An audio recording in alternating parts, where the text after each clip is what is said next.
Bom, bom dia para todo mundo. A gente vai dar continuidade à nossa aula de... Desculpa a voz, tá? Não é fácil dar aula aqui dentro. Acho que a gente fica tonto pelo menos umas 5 vezes aqui na frente. Mas, enfim, a gente vai dar continuidade na nossa aula de procedimentos especiais. E vamos fazer uma retomada de conteúdo muito rápida aqui, para a gente poder conseguir compreender e já entrar em juizado especial hoje, tá? A gente já vai começar a estudar o nosso primeiro procedimento especial, que que são as ações de competência do juizado especial civil. Na aula passada, na nossa primeira aula, até para quem não estava aqui, nós começamos a compreender a teoria dos procedimentos especiais, como que eu identifico uma ação como sendo de procedimento especial.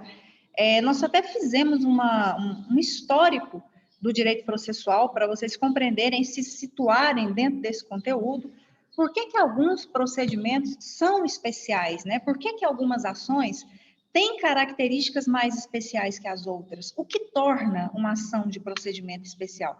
Então, por exemplo, quando eu tenho lá uma ação possessória, eu quero ajuizar uma ação de reintegração de posse porque alguém invadiu a minha área e eu sou possuidora daquele imóvel, eu quero ter a posse daquele imóvel de volta, tá? Se o fato aconteceu há menos de um ano e dia, eu vou ter o procedimento especial. Se o esbulho, né, que é a perda da posse, aconteceu há mais de ano e dia, eu vou ter um procedimento comum. Qual que vai ser, na prática, a diferença dessa ação possessória de procedimento especial para a ação possessória de procedimento comum? Especialmente, talvez, algumas características na petição inicial. Mas o que vai diferenciar, isso é um exemplo para vocês compreenderem o que muda em algumas ações de procedimento especial. Por exemplo, a possibilidade de se pedir uma liminar possessória. Então, por exemplo, eu quero ajuizar uma ação de reintegração de posse, quero pedir a desocupação da área. Eu vou precisar de uma liminar possessória. Tá. Essa liminar possessória, ela só é cabível no procedimento especial. Eu não posso pedir uma liminar possessória em uma ação possessória de procedimento comum. Tá, professora, mas vamos lá. Vamos supor, então, que eu estou com a situação de posse velha. A invasão aconteceu há 1 ano e meio. Tá bom. E eu quero ajuizar uma ação de reintegração de posse. Não vai ser de procedimento especial, vai ser de procedimento comum. Ok. Não posso pedir a liminar possessória. Liminar possessória, não. Aquela específica lá das possessórias, não. Tá, mas eu quero vender a área que está invadida. Eu preciso tirar de uma forma urgente essas pessoas que estão lá, que invadiram a minha terra. Tá, dentro do procedimento comum, o que nós temos quando precisamos de algo urgente? Nós temos as chamadas tutelas de urgência. Então, eu não vou poder pedir a liminar possessória, mas eu vou poder pedir, por exemplo, as tutelas de urgência lá do artigo 300 do Código de Processo Civil, como posso pedir em qualquer procedimento de natureza comum. Então, são algumas características nas petições iniciais e até mesmo a possibilidade de se pedir umas liminares específicas que vão deixar um procedimento especial. Ou então algum prazo que é um pouco mais curto que vai deixar aquele procedimento especial. São algumas regras diferentes que acabam deixando aquela ação de procedimento especial. Em tese, as ações de procedimento especial elas têm que ser um pouco mais rápidas em razão de algumas diferenças que elas têm no seu próprio procedimento. No material da aula passada, não sei se vocês vão se recordar, nós temos, quem tiver, está disponível aí no AVA, daqui a pouco eu vou compartilhar a tela aqui também, mas vocês vão se lembrar que a última coisa que tinha para a gente falar, estava escrito assim, tipos de procedimentos especiais. Então, peraí, além de existir o procedimento comum e os procedimentos especiais previstos no Código de Processo Civil, do artigo 539 ao 770, e também nas leis especiais, na maioria dos casos, tá? Então, além de existir o procedimento comum e os procedimentos especiais, que são as leis que são as ações que vamos estudar esse semestre. Dentro dos procedimentos especiais também existem tipos de procedimento. Tipo de procedimento especial? Sim. Existem 2 tipos de procedimentos especiais. Os procedimentos totalmente especiais, ou seja, eles são diferentes desde o início do processo até a finalização. Então, desde a petição inicial até a sentença, por exemplo, eu tenho um procedimento diferente. Exemplo de procedimento absolutamente especial, o inventário e partilha. A ação de inventário e partilha é uma ação completamente diferente, desde o seu início, com a petição de abertura de inventário, até o final, com a expedição dos formais de partilha, para poder fazer a divisão para cada herdeiro. Então, a gente tem uma ação diferente, totalmente diferente, com regras diferentes, com prazos diferentes, do seu início ao seu fim. Outra ação que tem características totalmente especiais, as ações que nós iremos ver hoje, as de competência do Juizado Especial Cível, da Lei 9.099. A Lei 9.099 traz regras especiais, desde o início, com a petição inicial, até a sentença. Por exemplo, a sentença de um Juizado Especial Cível, ela é diferente da sentença do procedimento comum. A Lei 9.099, por exemplo, do Juizado Especial Cível, dispensa um dos 3 elementos da sentença, que se chama relatório.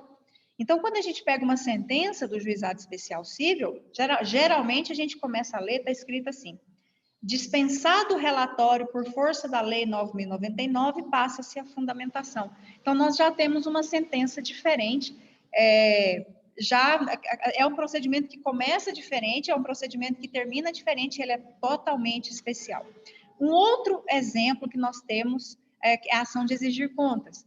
Tá, mas qual que é o outro tipo de procedimento especial? São os procedimentos parcialmente especiais. Então, nós temos 2 tipos de procedimento especial. Nós temos os procedimentos totalmente especiais e nós temos os procedimentos parcialmente especiais. Como assim parcialmente?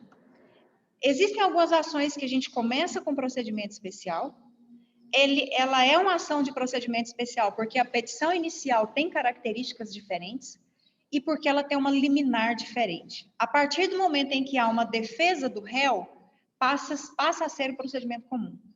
Então, é muito comum, aliás, 98% dos procedimentos especiais, eles são parcialmente especiais. 98% das ações, de todas as ações que nós vamos estudar esse semestre, a maioria são procedimentos parcialmente especiais. A exceção são os procedimentos que são totalmente especiais, integralmente especiais, ou seja, eles são diferenciados do início ao fim. A maioria é diferente no início, ali na fase da elaboração da petição, de uma liminar mais específica, mas quando vem a resposta do réu, o procedimento passa a ser de procedimento comum. Essa é a maioria, essa é a regra que acontece dentro dos procedimentos especiais. Tá? Então, Fê, alguma dúvida até aqui? A gente pode continuar? Estão fazendo alguma coisa aqui dessa faculdade. Estão resolvendo mudar as carteiras agora aqui. Alguma dúvida? Não? Então, vou continuar. Bom, primeiro procedimento especial que nós vamos estudar. O Juizado Especial Cível, o JEC, o famoso JEC. Vamos só fazer aqui uma análise... Não, gente, vocês não um segundinho. Só ver o que está acontecendo aqui do lado, pedir um pouquinho de silêncio. Já retorno, tá?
Pronto, povo. Não, aula remota, com essa barulheira não tem como. O negócio é complicado. Vamos lá. Juizado especial civil. Um procedimento especial. As ações de competência do juizado especial civil são ações de procedimento especial, em razão daquela regra que nós estudamos na aula passada. Existem procedimentos especiais que estão previstos no Código de Processo Civil, no artigo 539 ao 770, e existem procedimentos especiais que estão previstos em leis especiais. E nós temos aqui um exemplo de uma lei especial, que é a lei do Juizado Especial Civil, que é a Lei 9.099/95. Essa é a lei que rege as ações de procedimento do JEC, os famosos juizados de pequenas causas, chamados também de Juizado Especial Civil.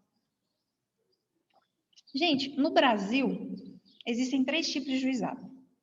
Existe o Juizado Especial Civil, da Lei 9.099 de 95. Existe o Juizado Especial Federal, da Lei 10.259 de 2001. E existe o Juizado Especial da Fazenda Pública, da Lei 12.153 de 2009. Então, existem 3 juizados especiais, nós vamos estudar os 3 juizados. No final, a gente precisa... Eu tenho que dizer o caso para vocês e vocês precisam saber qual juizado é competente para aquela causa que eu passei aqui para vocês, para aquela ação que eu passei para vocês. Se vocês conseguem fazer essa identificação, vocês conseguiram compreender juizado especial, tanto civil como federal, como especial da Fazenda Pública. Então, esse é o objetivo, conseguir compreender a competência para determinadas matérias. Ainda temos muitas aulas pela frente para isso, mas temos que começar do juizado e vamos começar do maior juizado. O primeiro, né, e o que tem a lei, apesar de ser uma lei muito aberta, que acaba permitindo que a gente tenha aquela sensação que cada juizado tem uma forma de proceder diferente. Isso é em razão de várias situações que a gente vai ver aqui.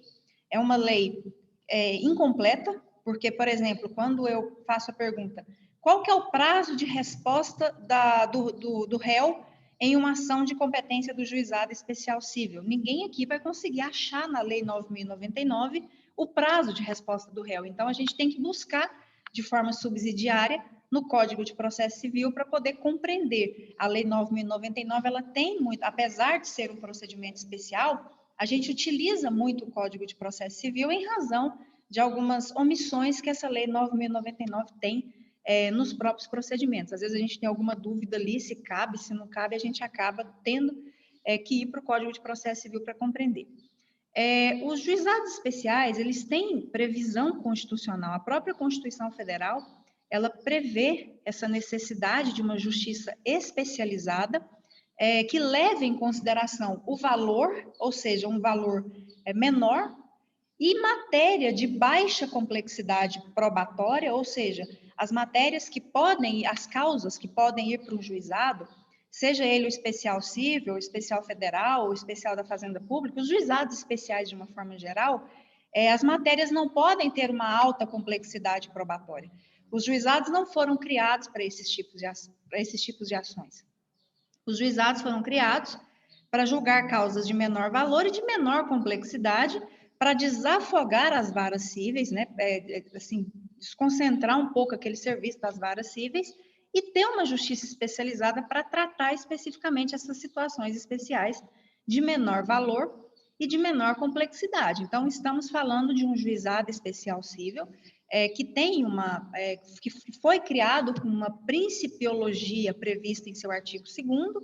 Então, quando a gente pega a Lei 9.099 e observa o artigo 2º da Lei 9.099, nós podemos observar lá quais são os princípios que norteiam, que são os fundamentos de um juizado especial civil. Eu tenho lá o princípio da economia processual, por exemplo, para se ajuizar uma ação no JEC, eu não tenho que pagar as custas iniciais. Então, já é um atrativo para que pessoas prefiram ir para o juizado especial do que ir para a justiça comum, porque, infelizmente, temos a segunda maior valor de custas do Brasil. Eu até estava comentando com os alunos aqui mais cedo, na sexta-feira eu tirei uma guia de custas iniciais de uma ação de exigir contas, que o valor da causa era, de uma ação de prestação de contas, que o valor da causa era R$ 1.000, e a guia saiu no valor de 600 e alguma coisa. Então, é algo muito alto mesmo. Não é barato o judiciário aqui no estado de Goiás, colocar uma ação no judiciário do estado de Goiás. Então, as pessoas acabam optando também pelo juizado especial civil em razão dessa ausência de pagamento de custas iniciais. Você pode colocar a sua ação lá independente do pagamento de custas iniciais. Atenção, essa regra não se aplica para os recursos. Então, se você for recorrer no juizado para a turma recursal, há necessidade de se fazer o preparo. Essa regra só se aplica para as custas iniciais no procedimento do juizado especial civil. Então, temos o princípio da economia processual, temos o princípio da oralidade, a maioria dos atos são feitos de forma oral nas audiências. Nós temos aí o princípio da celeridade. Existem muitos não no juizado especial civil. Então, frequentemente vocês ouvirão assim: não cabe citação por edital no juizado especial civil. Não cabe agravo de instrumento no juizado especial civil. Não cabe intervenção de terceiros no juizado especial civil, com exceção de uma, depois do Código de Processo Civil de 2015, que a gente vai estudar isso aqui. Tem matérias que não podem ir para o juizado especial civil, que nós vamos estudar. Tem pessoas que não podem estar no juizado especial civil, não podem ajuizar a ação, não podem ser processadas. Então, existem muitas restrições no juizado especial civil, e essa é justamente a lógica do processo civil, porque se existem muitas restrições, é porque o procedimento ele tem que ser mais rápido. Se não pode muita coisa, é porque ele tem que ir reto, assim, ele tem que seguir para poder chegar mais rápido numa solução e numa prestação jurisdicional. Quando eu tenho um procedimento que é permitido tudo, isso é uma lógica do próprio processo civil, procedimento comum, por exemplo. Quando eu tenho um procedimento que cabe agravo de instrumento, que eu posso pedir um efeito suspensivo, que há uma ampla possibilidade de produção de prova, quando é possível uma intervenção de terceiros, eu tenho muitas possibilidades de incidentes, a tendência é que esse processo se delongue mais dentro do Poder Judiciário. Quando eu tenho um procedimento mais reduzido, com menos possibilidades, com muitas restrições, a tendência é que esse processo chegue mais rápido à sua fase final, e é o que acontece com os procedimentos do juizado especial, com as ações de procedimento do juizado especial civil. Temos também um princípio, que é o princípio da informalidade. Esse princípio da informalidade, considerando que a Lei 9.099 ela é muito aberta e tem muitas lacunas, talvez esse princípio e essas omissões da Lei 9.099 que vão responder às dúvidas de vocês em relação às seguintes questões. Quem já faz estágio ou já passou por um juizado, ou faz estágio em algum escritório, já vai perceber isso e vai ter aquela dúvida. Professor, por que um juizado ele faz 2 audiências? Por que o outro juizado só faz uma audiência? Por que tem juizado que faz precatória? Tem juizado que não faz precatória? Por que um faz e o outro não faz? Então, a gente consegue ver essas diferenças dentro dos próprios juizados, não só Anápolis, mas também em outros juizados de outras cidades, a gente consegue ver essas diferenças. Primeiro, em razão da informalidade. Como existe um princípio da informalidade, fica ali, o juiz tem uma certa discricionariedade para poder seguir determinados procedimentos de acordo com o que ele entende que vai atingir a finalidade e não vai trazer prejuízo para as partes. Esse princípio é o da instrumentalidade das formas. Então, por exemplo, tem juiz que entende que basta uma única audiência para se tentar acordo e fazer a colheita da produção de prova oral. Tem juiz que entende que não, passa por um conciliador primeiro, e se for o caso, a gente marca uma audiência de instrução e julgamento, porque se não for, eu faço um julgamento de forma antecipada e já profiro a sentença. Enfim, são muitas formas. É complicada a aula de juizado, porque existe uma teoria e existe uma prática, que às vezes a gente pode... É igual quando a gente vai fazer prova de volante, lá para tirar a carteira. Às vezes a gente dirige há muito tempo e aí tem alguns vícios que a gente não pode cometer na hora do exame. Dirige super bem, ou seja, vai fazer a baliza, chega lá e faz só com uma mão, né? Vai estacionar só com a mão e não pode, né? Tem todo um movimento para virar o volante. Da mesma forma é o juizado. Às vezes a gente tem uma prática muito grande de juizado, mas a teoria nos dá muitas informações e vocês serão cobrados com base na teoria.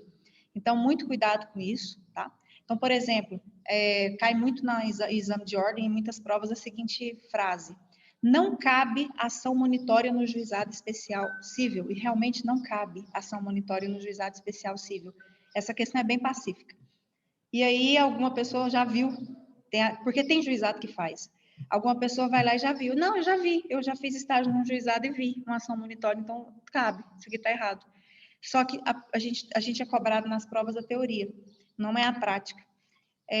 Aqui em Goiás, eu vi uma cidade que o juizado faz citação por edital. E a Lei 9.099 prevê, não cabe citação por edital em juizado. E vocês serão cobrados pelo que está na lei. E aí, às vezes, vocês viram e vai lá e marca errado. Então, o problema do juizado é a gente conhecer a prática antes da teoria. Esse é o problema. Então, vamos focar na teoria. Na prática, muita coisa muda dentro do juizado, mas a gente precisa compreender corretamente a Lei 9.099 de forma técnica, para a gente poder, porque a gente vai ser cobrado em relação a isso, tá? Então, vamos lá. Um dos principais artigos da Lei 9.099 é o seu artigo 3º. O artigo 3º da Lei 9.099, ele trata da competência, quais são as causas de competência da Lei 9.099. E a primeira regra que nós temos, gente, competência na Lei 9.099, são dois critérios. São dois critérios para se fixar a competência da Lei 9.099. A primeira é o valor. Então, o artigo ele é muito claro. Compete ao juizado especial civil julgar causas cujo valor não exceda 40 salários mínimos.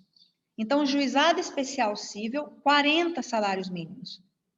Compete ao juizado especial civil julgar causas cujo valor não exceda 40 salários mínimos.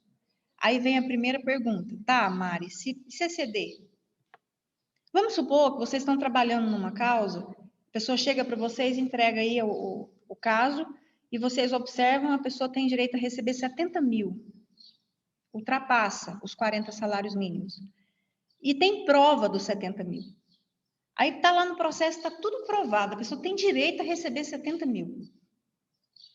E vocês são juízes agora, vocês vão sentenciar. Vocês vão conceder os 70, mesmo provado. Vocês podem conceder os 70 mil para essa pessoa? Não. O juizado especial civil, quando você opta, segura essa palavra opta aí, porque essa é a palavra correta. Quando você opta pelo procedimento do JEC, acontece tacitamente uma renúncia ao excedente do crédito que você tem. Então, se você optou por pegar a sua ação e colocar no juizado especial civil, você está automaticamente renunciando qualquer direito que exceder os 40 salários mínimos, mesmo que ele seja comprovado. A gente chama no juizado especial civil de renúncia ao excedente do crédito. Então, mesmo que seja comprovado mais que 40 salários mínimos, a pessoa não vai, na sentença, guardem isso também, porque na fase da execução pode ser um pouquinho diferente, a sentença ela vai ser uma atividade limitadora em relação a esse crédito, ou seja, ela não vai poder ultrapassar os 40 salários mínimos. Ok. Eu falei a palavra opta. Então, vamos supor que as duas Isabelas estão com as câmeras ligadas aqui, vou dar exemplo com elas. Vamos supor que a Isabela Rezende, ela está lá com uma...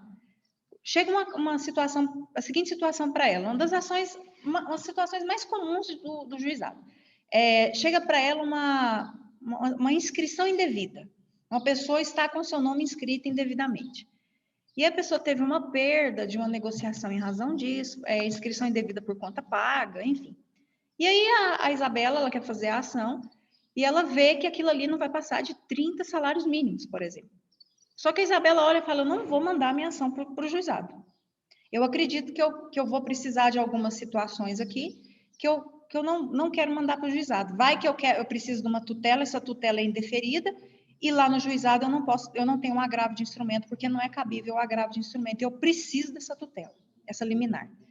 A Isabela fala assim, eu não vou mandar, mesmo que seja até 30 salários mínimos, a causa dela, ela fala assim, eu não vou mandar para o juizado, eu quero mandar para a vara civil.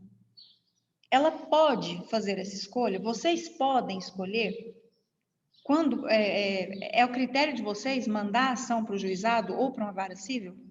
É facultativo? Porque eu falei a palavra opta, é uma opção.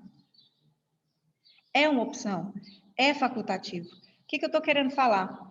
Estou querendo dizer o seguinte, a competência do JEC é relativa. Aliás, eu acho que é o que está bem aqui atrás de mim, circulado. Não sei se aparece para vocês certinho aqui. É o que a gente chama de competência relativa. A competência do JEC, ela é relativa. Ela não é absoluta. Da Lei 9.099, cuidado, anotem isso aí, porque nos demais juizados a competência é absoluta. Se é nos juizados públicos, quando a gente for ter a aula dos outros juizados, vocês vão ver que quando uma causa é de competência do Juizado Especial Federal, por exemplo, ela tem que tramitar no procedimento da lei do Juizado Especial Federal obrigatoriamente. Mesmo que vocês mandem para a Justiça Comum Federal, o juiz, quando recebe a ação, ele dá o procedimento da Lei 10.259. Aqui na Lei 9.099 não há competência relativa. Então, vocês podem escolher se vocês querem colocar a ação de vocês no juizado ou se vocês querem colocar a ação de vocês numa vara civil. Tudo vai depender do caso, gente. São situações que são vocês que vão avaliar. Vou pegar um exemplo. A gente não pode levar em consideração só o valor. Muitas pessoas vão chegar em vocês e dizer o seguinte, olha, eu estou com uma causa aqui de 20 salários mínimos e eu sei que tem uma justiça mais rápida, eu sei que tem pequenas causas e eu quero que você faça a minha ação lá. Vocês não podem ser levados pelo interesse de uma pessoa, porque são vocês da área do direito que vão avaliar se o juizado é o melhor procedimento para aquele caso. Vou pegar um exemplo aqui. Às vezes vocês podem tolher os mecanismos de defesa que vocês têm por escolher um procedimento do juizado. Vamos pegar um exemplo de um acidente de trânsito. Vamos supor que agora a Isabela Santos está ali trabalhando com um acidente de trânsito. E aí ela chega, observa e vê que tem uma seguradora aí envolvida que tem que... Vamos supor que ela está atuando, ela ajuiza uma ação de indenização por danos morais, e para ela é interessante que a seguradora venha para o processo, porque a seguradora vai garantir o pagamento daquela indenização. Porque ela está vendo que não vai sair indenização ali da outra parte. E aí vamos supor que a Isabela, no início, ela não observou que talvez ela precisaria chamar essa seguradora no processo. E lá na frente ela viu essa necessidade. Ela falou, nossa, aqui se eu tivesse possibilidade de chamar a seguradora, com certeza eu garantiria a reparação de danos aqui nesse caso. Só que aí o que vai acontecer? Como ela não fez esse raciocínio no início, ela está lá no meio do processo, ela faz o pedido de denunciação da lide. Não sei se vocês se lembram, mas chamar seguradora para o processo é a intervenção de terceiros correta, é a denunciação da lide. E ela vai lá e faz um pedido de denunciação da lide da seguradora para chamar a seguradora para garantir aquela indenização para o cliente dela, por exemplo. E aí ela faz o pedido, o que vai acontecer? O juiz vai indeferir.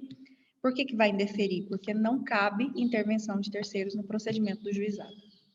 Então, às vezes, assim, a gente tem que avaliar bem se é um caso de juizado, porque o valor, às vezes a gente olha o valor e fala, não, isso é juizado, 40 salários é juizado. Não, às vezes não é não. Às vezes a matéria demanda uma complexidade maior que o juizado não vai te ajudar muito. Às vezes o Marcos, por exemplo, ele está trabalhando num caso que ele vai precisar de perícia. E lá na frente ele percebe que vai precisar de perícia. A gente tem que ter essa percepção inicialmente. Nossa, isso aqui pode ser que eu precise de uma perícia.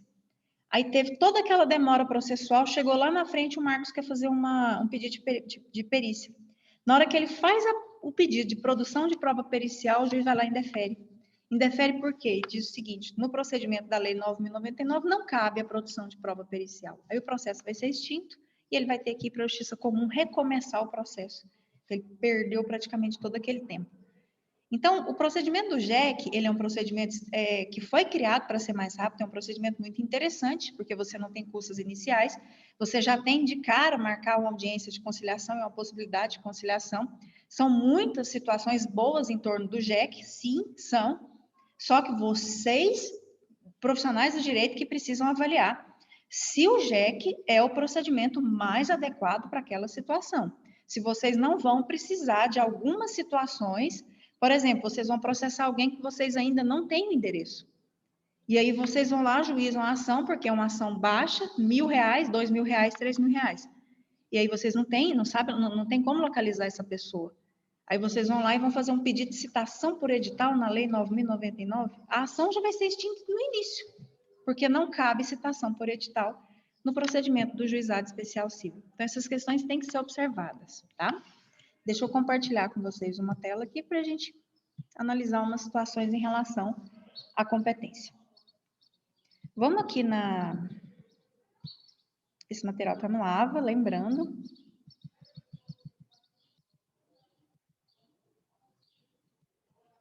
Aqui, ó. A gente está no artigo 3º, a gente está analisando aqui as causas de competência. Falei para vocês em relação ao valor, que não pode exceder, né, os 40 salários mínimos. A Lei 9.099, ela faz remissão a um artigo que já foi extinto, que é o artigo 275, inciso 2 do Código de Processo Civil. Esse artigo 3º trata das causas de competência do JEC. Além das de 40 salários mínimos de baixa complexidade probatória, a gente tem aí mais 3 situações para poder analisar. As previstas no antigo 275, que foi extinto, e aí fica aquele ponto de interrogação. Tá, Mari, esse 275 é do código anterior. No atual CPC não existe esse artigo aí com essas causas. Qual que é o impacto disso na Lei 9.099? Não tinha que ter sido retirado isso aí da Lei 9.099? Ou a pergunta é, aquelas antigas ações do 275 continuam sendo de competência da Lei 9.099? A resposta é sim, continuam.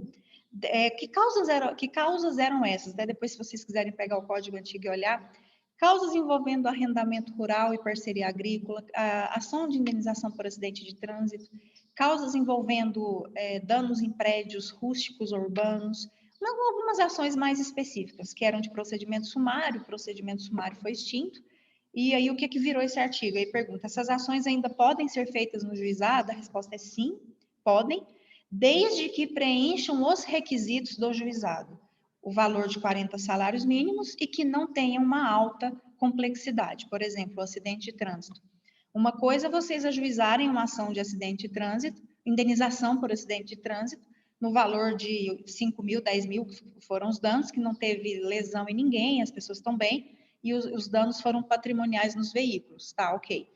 Outra coisa, vocês ajuizarem uma ação de indenização por acidente de trânsito, que teve morte, por exemplo, que teve lesão nas pessoas, e aí as pessoas precisam de tratamento médico, isso aí não vai poder ir para um juizado especial civil, é o que eu falei no início da aula, que vocês que vão avaliar essas necessidades específicas que vocês vão ter dentro do juizado. O juizado ele não vai fornecer para vocês muitos instrumentos de defesa em razão da sua celeridade, tá? Eu quero chamar a atenção para duas ações agora, que é o inciso 3 e o inciso 4. Eu queria que vocês observassem bem, porque tem um ponto aí que exatamente um ponto que gera uma polêmica muito grande no judiciário.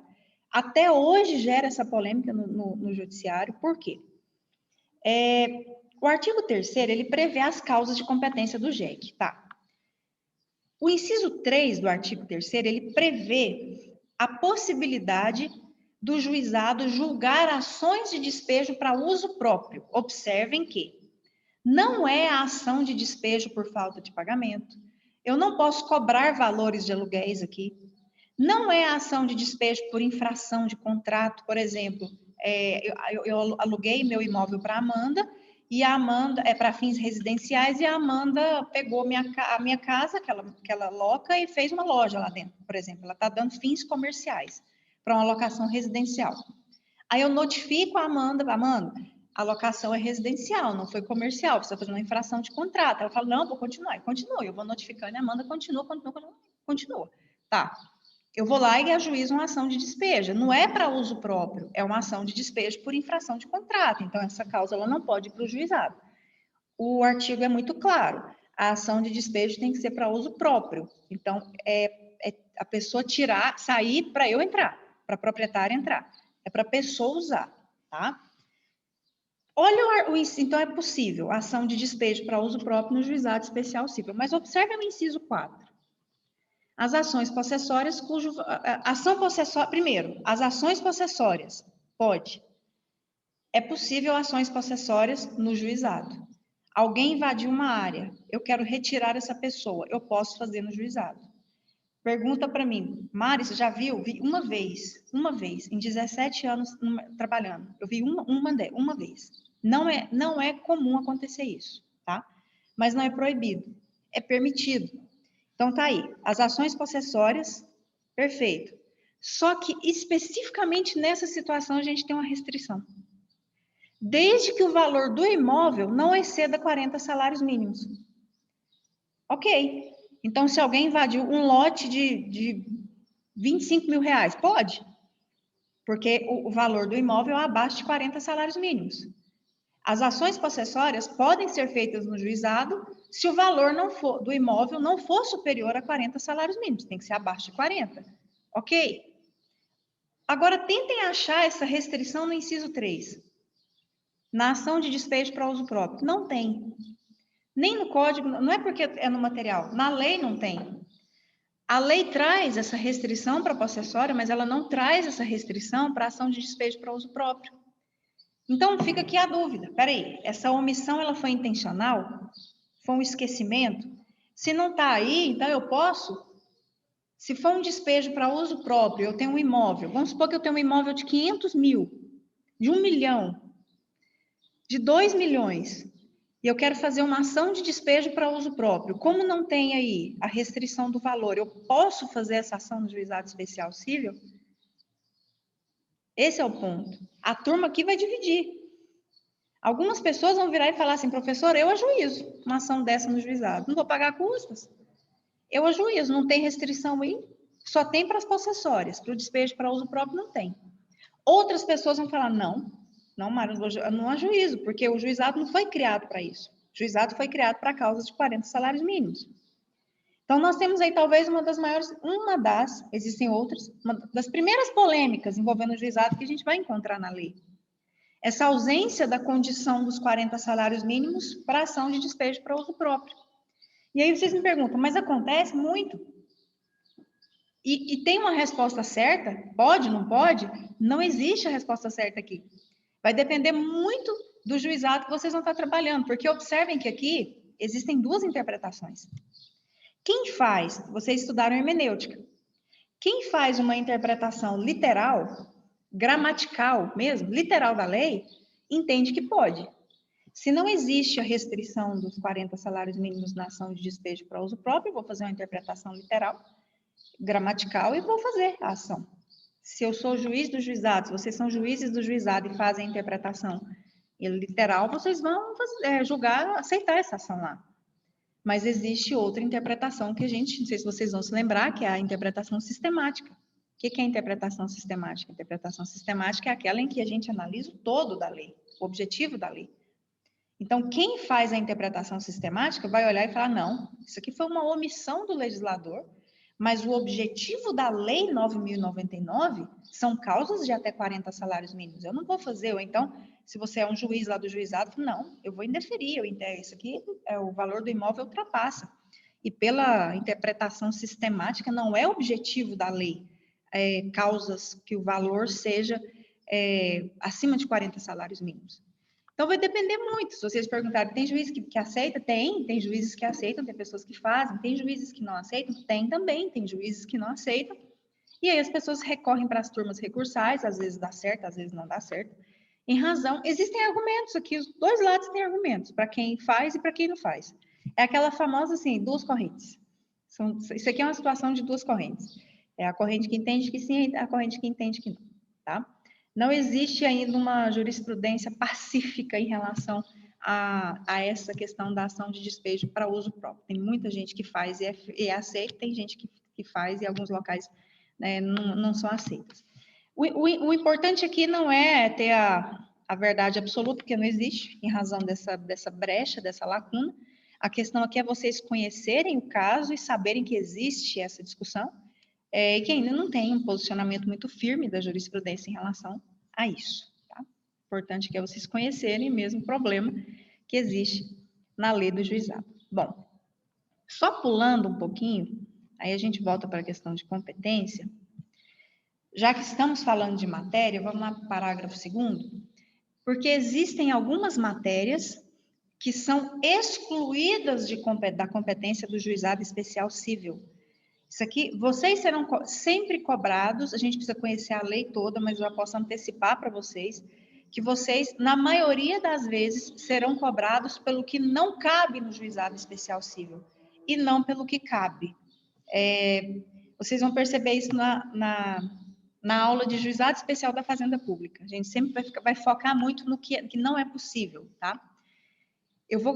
Acho que eu vou colocar, talvez na aula de juizado especial federal, eu vou postar uma atividade para vocês lá no AVA, e vocês vão ver uma prova. Gente, teve uma prova para procurador federal, que foi a prova de processo civil inteira foi juizado especial federal.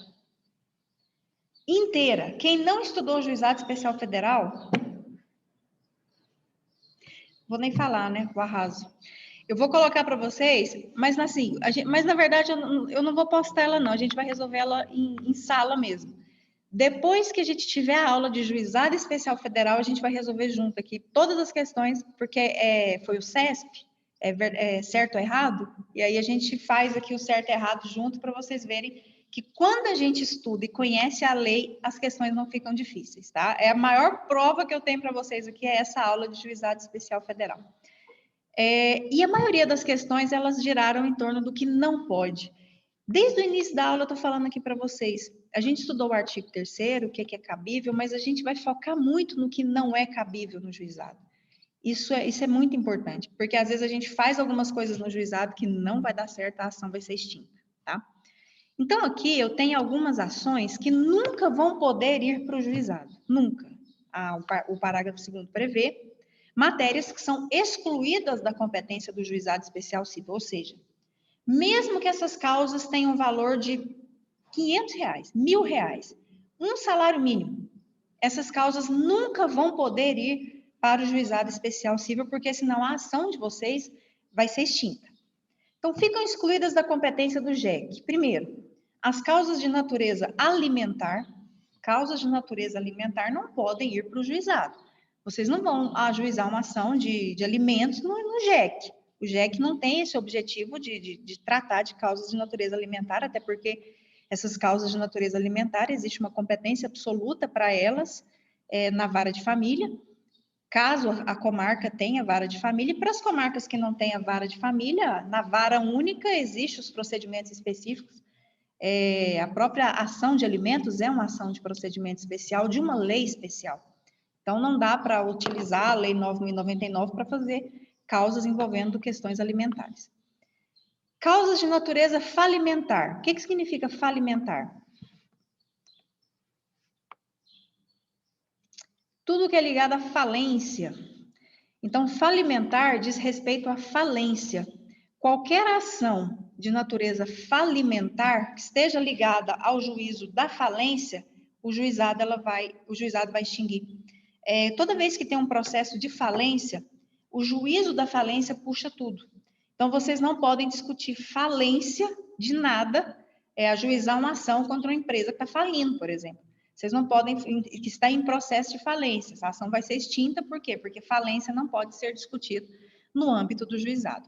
Questões de natureza fiscal, isso aqui são questões públicas. Esse juizado especial civil é um juizado colocado à disposição de particulares. Existem juizados específicos para questões públicas, que é o juizado da Fazenda Pública ou o juizado especial federal, se for no âmbito federal. O juizado especial civil não vai tratar de matéria fiscal, até porque vai entrar em algum interesse da Fazenda Pública, de alguma forma, que é o item subsequente, e aí nós teremos uma vedação. Então, a ação de natureza, quer discutir algum tributo, quer discutir uma cobrança indevida de um imposto, vocês não podem fazer isso num juizado especial civil, tá? Ações envolvendo acidentes de trabalho. Gente, fica parecendo estranho esse acidente de trabalho estar aí, mas faz sentido, porque se eu perguntar aqui na sala de aula agora, gente, qual que é a competência para ação de acidente de trabalho? Todos vocês vão virar e falar a Justiça do Trabalho. É uma resposta muito rápida, muito simples. Se eu fizesse essa pergunta no ano de 2003, numa sala de aula, as pessoas iam virar para mim e falar assim: justiça comum, vara cível, professor. Isso aí está aí por algum motivo. E o motivo é simplesmente esse. As ações de acidente de trabalho só passaram a ser de competência da Justiça do Trabalho com a emenda 45 de 2004. Era de competência da Justiça Comum Civil. Era na vara civil, a Justiça do Trabalho só mexia com questões rescisórias, não tinha matéria de responsabilidade civil lá. Isso aí, gente, na época foi uma confusão, até falando aqui para vocês, porque foi um dos maiores conflitos negativos de competência da história do processo civil. Como assim? A gente tinha o seguinte, a gente tinha ação de indenização para acidente de trabalho na vara civil. Aí vem uma emenda constitucional e muda a Constituição Federal e diz o seguinte, não, é competência da Justiça do Trabalho. Só que essa norma tem natureza processual. As normas de natureza processual têm aplicação imediata. Ela pega os processos em andamento. Imaginem o tanto de processo de indenização de acidente de trabalho que tinha nas varas cíveis. Na hora que esse negócio saiu, os diretores de fórum, eles chegaram no juiz e falaram assim, pode arrumar aí os malotes, arruma aí, manda tudo para o Justiça do Trabalho. Foi uma movimentação no Brasil inteiro, porque começou a embalar a ação, embalar, colocou nos carros do judiciário, o trem foi disparou lá para a Justiça do Trabalho. Quando chegou na Justiça do Trabalho, os diretores lá da Justiça do Trabalho, pode voltar. Isso aqui não, a norma agora é só dos novos processos, quem fez a colheita da prova oral tem que sentenciar, pode devolver isso aí, vou pegar isso aí não. Os juízes nem tem que capacitar, porque eles são acostumados só com questão rescisória. Quem viveu, viu. Gente, foi uma bagunça o negócio. Era uma carraiada para lá e para cá, levando esses processos. Eu não quero, não sou eu. A vara civil, não volta com isso aqui para cá, não. Nem cabe mais. A gente arrumou os armários, que não dá, porque é processo físico. Povo, toda vez que no processo civil a gente tem uma justiça falando não sou eu, a outra justiça falando não sou eu. O que significa isso? É um conflito negativo de competência. Primeira coisa. Então, instaurou um conflito negativo de competência. Tá. Quem julga conflito de competência entre justiça estadual comum e justiça especializada, no caso federal trabalhista? STJ. O STJ que tem competência para julgar esse conflito. Tá. Instaurou-se um incidente de conflito de competência negativa sobre isso lá no STJ. Primeira coisa que acontece quando tem que analisar o conflito de competência, suspende tudo. Até porque eles próprios se suspenderam, porque o negócio não saiu do carro. Tá. 3 anos para o STJ decidir. Pegaram esses processos e enfiaram dentro de um arquivo provisório lá, ficou lá. Imagina, acidente de trabalho.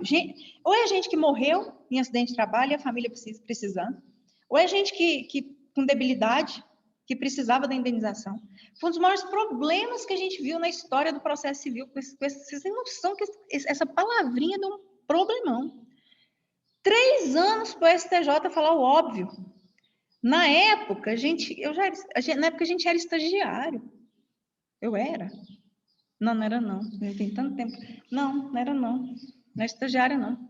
A gente estava aguardando mesmo. Na verdade, a gente estava esperando o julgamento, num caso de morte, envolvendo a construção de um prédio aqui em Anápolis. E aí, o que acontece? 3 anos para esse negócio ser julgado. E os processos suspensos. 3 anos para o conflito ser julgado. Porque depois que ele foi julgado, os processos... Aí, mais 3 anos para dizer o óbvio, né? Se a norma processual tem aplicabilidade imediata, quem tinha competência para julgar aquilo, gente? É a Justiça do Trabalho, né? O problema foi esse, todo mundo sabia disso, tá? Foi tudo para a Justiça do Trabalho, até autuar de novo, numerar de novo, reorganizar, encapar, mudar a cor, redistribuir, passar para os juízes. Aí vocês imaginam quanto tempo não levou o julgamento dessas ações, das pessoas que, infelizmente, tiveram azar mesmo de terem seus processos no meio desse problema processual. Então, essa palavra está aí, acidente de trabalho, não é à toa. É claro que pode parecer estranho, não é de competência, nunca seria, nem se fosse de competência da Justiça Civil, um juizado analisar acidente de trabalho pela complexidade, mas é só para aproveitar o momento para dizer para vocês porque foi um dos conflitos negativos, um dos maiores conflitos negativos de competência da história do processo civil, que a gente viu acontecer de uma forma muito clara, tá? Foi esse ponto aí em relação ao acidente de trabalho. Ações de resíduos, o que é resíduo? Sabe aquelas ações de atualizações de valores que não foram feitos? Por exemplo, vocês tinham poupança no banco, um investimento em poupança no banco X, e aí não houve uma atualização devida, não é cobrar o valor principal, é cobrar a atualização que não foi feita em cima daquele valor. Isso acontece muito, às vezes sai até na televisão. Se você teve conta de FGTS no período tal a tal, não sei se vocês já viram isso, vocês têm direito a fazer a atualização do que não foi feito no período. Enfim, tem muitas, não é caso aqui, porque o FGTS seria Caixa, já seria seria na Justiça Federal, mas pode ser em outros bancos, por exemplo. Então, essas ações de atualização de valores, de correção monetária, que são as ações de resíduo, é aquele restinho, é aquilo que não foi pago em razão da ausência de uma atualização. Não pode ser feita no juizado especial civil, tá? É proibido. E ações envolvendo o Estado e a capacidade das pessoas. Ações envolvendo o Estado e a capacidade das pessoas são aquelas ações de competência da vara de família. Por exemplo, a ação de interdição, a ação de guarda, a ação de adoção, as ações de divórcio, as ações de interdição. Então, essas ações que envolvem o Estado e a capacidade ou a incapacidade das pessoas, elas não podem ir para o juizado especial civil. Pessoal, alguma dúvida? Até aí? Vocês perceberam que eu não entrei muito nessa parte aqui do interesse da Fazenda Pública. Essa parte aqui, ó, interesse da Fazenda Pública. Isso aqui, a gente tem que começar a nossa aula aqui, porque essa parte aqui, ela vai demandar um tempinho. É aquela parte que a gente se questiona, por que eu posso processar o Banco do Brasil no JEC? Que é uma sociedade de economia mista federal numa justiça estadual. Então, tem alguns pontos aqui que a gente precisa aprofundar. Essa é uma delas do Juizado Especial Civil, e aí a gente recomeça a nossa próxima aula daqui. Na aula presencial, nós também paramos exatamente nesse ponto aqui, tá? Eu estou tentando caminhar junto aí com vocês, com a matéria, e está dando certo, tá? Por que leva, então, tanto tempo aí? Algumas intervenções com algumas questões, algumas dúvidas que aparecem. Aqui vocês não falam tanto, deveriam falar mais. Fico com vontade de ouvir a voz de vocês, mas tá dando para fazer sim, tá? A gente parou exatamente no mesmo lugar. Já tem no AVA esse material, tá lá disponível na primeira semana, na segunda semana. Na primeira semana eu não vou colocar a questão, vou colocar questões só na segunda semana, só a partir da aula de hoje, que a gente já tem um conteúdo aqui um pouquinho maior para eu colocar, vou colocar uma questão lá. E aí vem aquelas perguntas dos prazos, até para passar para vocês, para representante. A gente vai fazer da seguinte forma, para essa primeira VA. Eu sempre vou colocar questões lá o material, ele fica lá dentro da semana no pré-aula síncrona. Então, o material de apoio sempre vai estar lá, tá? Na pós-aula síncrona vai ter uma questão, às vezes duas questões para vocês responderem. Qual o prazo de entrega? Vocês não precisam me entregar semanalmente, a não ser que queiram. Mas vocês podem entregar todas até a semana anterior à primeira VA, a semana da primeira VA. Eu recomendo que façam semanalmente em razão do conteúdo que vocês viram na semana. Mas assim, enrolei minha vida. Até falo para a Malu aqui, se alguém tiver dúvida, pode entrar em contato comigo também, tá, Malu? Qualquer dúvida. O prazo fatal, qual foi o prazo final? Prazo final mesmo. Uma semana antes da primeira VA.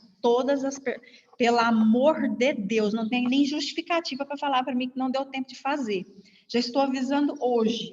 As perguntas pós-aula síncrona podem ser colocadas lá até sexta-feira, meia-noite, que é antes da semana da primeira VA. Não tem como não fazer, né?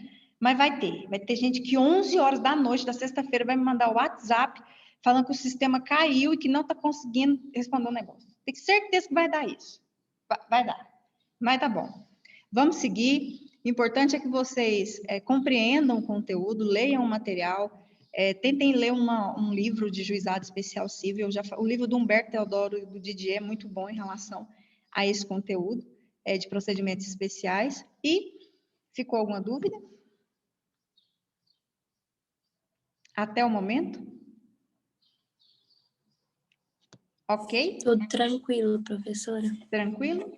Gente, muito obrigada pela presença. Qualquer dúvida, é só entrar em contato comigo, entrar em contato com o representante que entre em contato comigo e a gente vai seguindo. Acho que hoje, porque assim, né? Para organizar meu horário, eu dou aula de manhã, dou aula à noite na segunda-feira, então eu dou 4 aulas, se vocês pararem para pensar, porque eu dou o presencial de manhã, o remoto de manhã, o presencial à noite e o remoto à noite. Quando chega 10 horas da noite, eu não consigo falar, eu chego em casa. Ou dormir de terno, igual dormi na semana passada. Ficou assim, ficou ótimo. Gente, qualquer dúvida, entre em contato comigo, tá bom? Beijo para vocês, boa semana e é isso. Estudem. 9º período, OAB chegando. Tchau.